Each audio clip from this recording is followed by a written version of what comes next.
दोस्तों स्वागत है आप सबके समक्ष। ये चार्ट रखा हुआ है और मैंने इस पे वो सब कुछ लिख दिया है अपने हाथों से कि हर घर क्या कुंडली में बताता है। यह बेसिक है। अगर आप कुंडली सीख रहे हैं, पहली क्लास है, आपको कुछ नहीं पता है और कल रात ही को आपका मन बना है कि हमने चार्ट समझना है, तो इस वीडियो को अंत तक देखिए। आपको पता लग जाएगा कि किस तरीके से प्रेडिक्शन की जाती है, क्या कौन सा घर रिप्रेजेंट करता है। जब कोई क्वेश्चन आपसे पूछा जाता है तो हमें सीधे सीधे उस घर पर जाना है।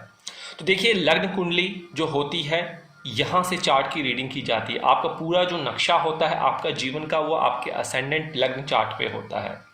मैं आपको यहाँ पे बताना चाहूँगा कि यहाँ पे टोटल 12 खाने हैं। 1 2 3 4 5 6 7 8 9 10 11 12 और इन 12 खानों का अपना मतलब होता है। यह वीडियो लंबी होने वाली है। अगर आप छोड़ेंगे कुंडली नहीं सीख सकते, डिविजनल चार्ट्स नहीं सीख सकते, इसलिए अंत तक देखिए। देखिए, सबसे पहले मैं घर की बात करूंगा। मान लीजिए आप पहली क्लास में गए, यह आपकी पहली क्लास है, यह आपकी दूसरी क्लास है, तीसरी, चौथी, पाँचवीं, छठी, सातवीं, आठवीं, नौवीं, 10वीं, 11वीं, 12वीं।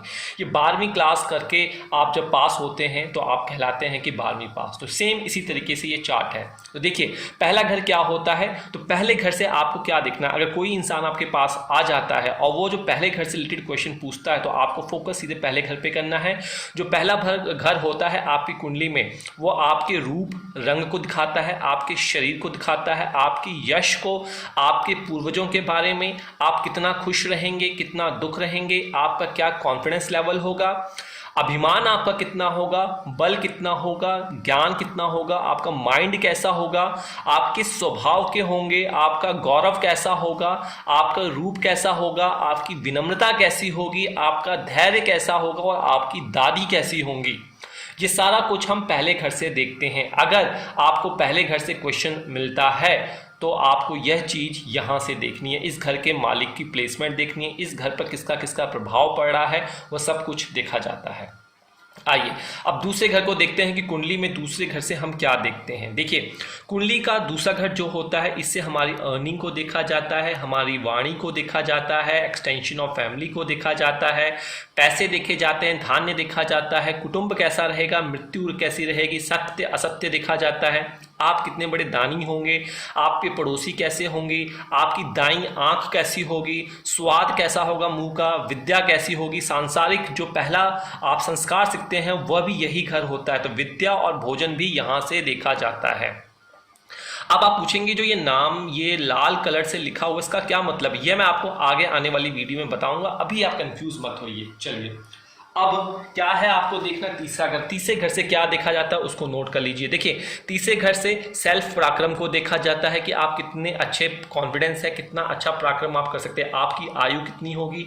माता की मृत्यु का स्थान देखा जाता है, आपका गला देखा जाता है, आपका स्वास्थ्य देखा जाता है, गुप्त शत्रु कितने होंगे, आपके यंगर ब्रदर बहन देखे जाते हैं, पड़ोसी देखा जाता है और कम्युनिकेशन सेक्टर देखा जाता है। इसी से ही आपकी सारी प्रेडिक्शन की जाती है जो आप कंसल्टेंसी के लिए किसी एस्ट्रोलॉजर के पास जाते हैं या हमारे पास आते हैं।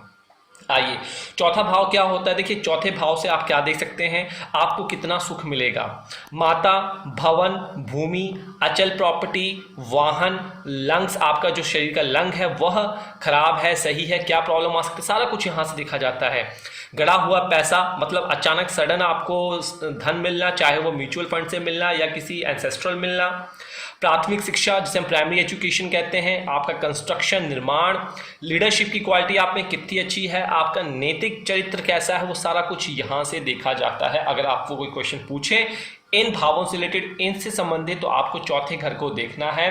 और कैसे देखना है ये तो आप हमारी वीडियो देखते आ रहे हैं। आइए, उसके बाद पांचवा भाव क्या देखा जाता है। पांचवें भाव से आपके ननिहाल को देखा जाता है, आपके मंगल कार्य को देखा जाता है, आपको हृदय रोग होगा या नहीं होगा, विद्या कितनी प्रांगण आपके अंदर होगी, बुद्धि कैसी होगी, आपकी संतान कितनी होंगी, कितनी मात्रा में होंगी, कैसी संतान होगी, सारा कुछ सेक्स डिटर्मिनेशन वगैरह पंचम भाव से ही किया जाता है। आपकी छाती, आपके कितने फॉलोअर्स होंगे, अनुयायी, और जो लोग लॉटरी के बारे में पूछते हैं कौन से भाव से देखा जाता है, तो वो पंचम भाव से ही देखा जाता है। उसके पश्चात छठे भाव पे आ जाइए। कुंडली का छठा भाव जो होता है दुष्ट स्थान अच्छा होता है।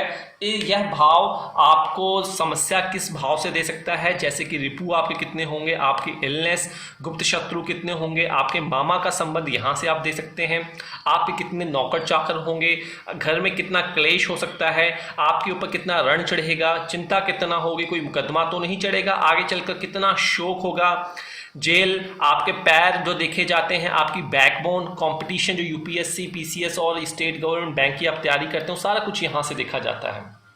आइए सप्तम भाव की बात करें। सप्तम भाव आप सभी को पता है कि हमारे बिजनेस पार्टनर और हमारे फीमेल पार्टनर, हमारे अर्धांगिनी को देखने के लिए किया जाता है। तो यहाँ से आप भार्या को, बिजनेस आकर्षण कितना होगा आपके अंदर, सेक्स आपका देखा जाएगा, प्रत्यक्ष जो आपके ट्रांसपेरेंट शत्रु कितने हैं, आपके अंदर कितनी काम वासना है, दैनिक व्यवसाय आप कैसा करेंगे, मृत्यु भी यहीं से देखा जाता है, अंडकोश, आपका लिंग और कोट, ये सारा कुछ इन भावों से ही देखा जाता है। लाल जो नंबर लिखे हैं मैं बाद में बताऊंगा, अभी आप सिर्फ और सिर्फ भावों का मतलब समझिए। आइए अष्टम भाव पे चले जाते हैं। देखिए कुंडली का छठा भाव, अष्टम भाव और कुंडली का 12वां भाव दुष्ट स्थान कहे जाते हैं। अगर कोई अच्छा प्लैनेट आपके इन घर में आके प्रेजेंट हो जाता है तो उसकी दशा अंतरदशा में आपको पीड़ा सहन करनी पड़ सकती है। आइए अष्टम भाव से क्या देखना है आपने, यहाँ से मृत्यु देखा जाता है, आर्थिक संकट देखा जाता है, लाभ देखा जाता है, नपुंसकता देखी जाती है, करप्शन देखा जाता है, विदेश यात्रा आपकी देखी जाती है, दुर्घटना देखी जाती है, सडन चेंज देखा जाता है, आराध्य रोग देखा जाता है और आयु भी आपके अष्टम भाव से ही देखा जाता है। आइए अब हम नवम भाव की बात करते हैं। 9th हाउस आपके लग्न चार्ट को क्या दिखाता है। देखिए 9th चार्ट जो होता है आपका भाग्य दिखाता है, आपका धर्म दिखाएगा, गुरु दिखाएगा, साला साली जो भी है आपके sister in law, brother in law, उसके बारे में संबंध आपने यहाँ से देखना है। संन्यास के बारे में आप क्वेश्चन पूछते हैं तो वो ये वाला घर है। स्वप्न जो आप देखते हैं, शिक्षा, तीर्थ यात्रा और आप जितने भी पुत्र और पौत्रों का कितना सुख होगा, आप ज्योतिषी में अच्छा कर सकते हैं या नहीं कर सकते, वो सारा कुछ आपका नवम भाव से ही देखा जाता है। आइए दसम भाव कर्म का घर होता है, यह पिता का घर होता है, राज्य का घर होता है, कर्म का होता है, कारोबार का होता है, पद का होता है, प्रभुता का होता है, अधिकार का होता है, राजयोग का होता है, प्रतिष्ठा का होता है, कर्म का होता है और अनुशासन जिसे डिसिप्लिन कहते हैं। तो कोई भी क्वेश्चन आपसे पूछने आए, आपने सीधे सीधे जो क्वेश्चन आ रहा है उन्हीं भावों को जाकर चेक करना है किस भाव से संबंधित आपको है और उसके डिविजनल चार्ट को आपको तोड़ के देखना होता है। चलिए 11वें भाव को देख लीजिए। 11वां भाव जो होता है लाभ का होता है, आय का होता है, कान का होता है, पुत्र वधु का होता है, बहन का होता है, बड़ी बहनों का होता है, आपकी मनोकामना पूर्ति का भाव होता है, उपलब्धि का भाव होता है, भ्राता का भाव होता है, बड़े भाई बहनों का भाव होता है और ऐश्वर्य का भाव भी आपका 11वां भाव जिसे हम लाभ भाव कहते हैं, फाइनेंशियल गेन वाला भाव भी यही होता है।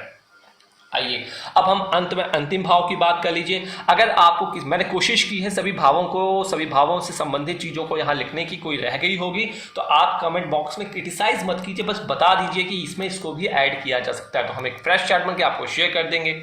चलिए उसके बाद 12वें भाव की बात करें हम, ये आपके खर्चे को, व्यय को रिप्रेजेंट करता है, मोक्ष को बताता है, हानि को बताएगा, विदेश को बताएगा, हॉस्पिटलाइजेशन को बताएगा, मृत्यु को बताएगा, बायां आंख दिखाएगा, वृद्धावस्था दिखाएगा आपका और जेल यात्रा, विदेश सेटलमेंट भी सारा का सारा आपके 12वें भाव से ही देखा जाता है। तो देखिए ये कुंडली के 12 भाव हैं और जितने भी डिविजनल चार्ट्स होते हैं, चाहे वो D1 से लेकर D7 तक जितने भी होते हैं, उनमें भी यही चीज़ें रिप्रेजेंट की जाती है, लेकिन उन भावों से संबंधित ये चीज़ों को देखा जाता है। तो मुझे लगता है कि आपको ये चीज़ें समझ में आ गई होगी। इसका नोट बना लीजिए, जैसे मैंने नोट बनाया हुआ है ऐसे बना लीजिए, अन्यथा आप इसका स्क्रीनशॉट लेकर अपने घर पे अपने सामने स्टडी टेबल पे इसे चिपका सकते हैं ताकि आपको याद रखे किस तरीके से हमें रीडिंग करनी है। आगे आने वाली वीडियो में हम आपको बताएंगे कि यह जो नंबर होते हैं जो ये लिखे हुए हैं इनका क्या मतलब है, लेकिन आप अगली वीडियो का इंतजार कीजिए। अब हमने अपने जो पढ़ाने के तरीके हैं, पढ़ाने के जो टॉपिक्स हैं बहुत ज़्यादा फैला दिए हैं क्योंकि आप 2-3 साल से बेसिक्स सीख चुके हैं। अब हम हर चीज़ को यहाँ पे जोड़ेंगे और आपको और ज़्यादा नॉलेज देने की कोशिश करेंगे। तो अब मुझे इजाज़त दीजिए यहाँ पे। हर हर महादेव।